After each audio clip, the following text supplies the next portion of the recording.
Tim penyidik Polres Talaut melalui Sentra Penegakan Hukum Terpadu atau Gakumdu menyerahkan berkas perkara dugaan tindak pidana pemilu ke pihak JPU Kejari Talaut.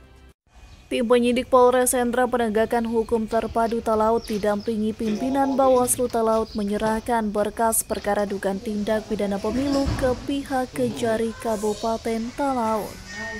Dipimpin Ibda Yulham Azhar sekitar pukul 13.30 waktu Indonesia Tengah.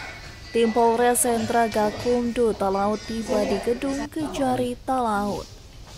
Usai diterima berkas tersebut, Jaksa Fungsional Kejari Talaut Desliana Sitorus mengatakan akan meneliti berkas yang telah diserahkan pihak penyidik tersebut.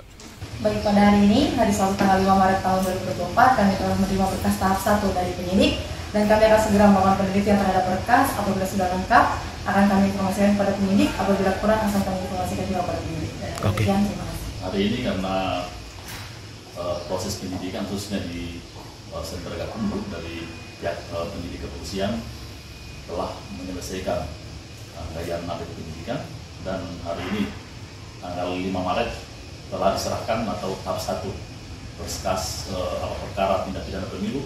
Sementara itu, Ibda Yulham Azhar mengatakan jika semuanya telah rampung, pihaknya akan melanjutkan kasus tersebut tahap 2 dengan menyerahkan tersangka beserta barang bukti ke pihak Kejari Talaut.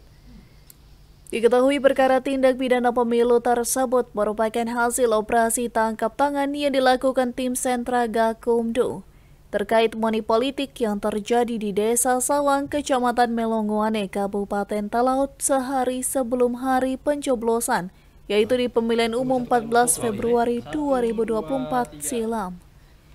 Dari Talaut, Alfred Tumanung melaporkan untuk Kawanua TV.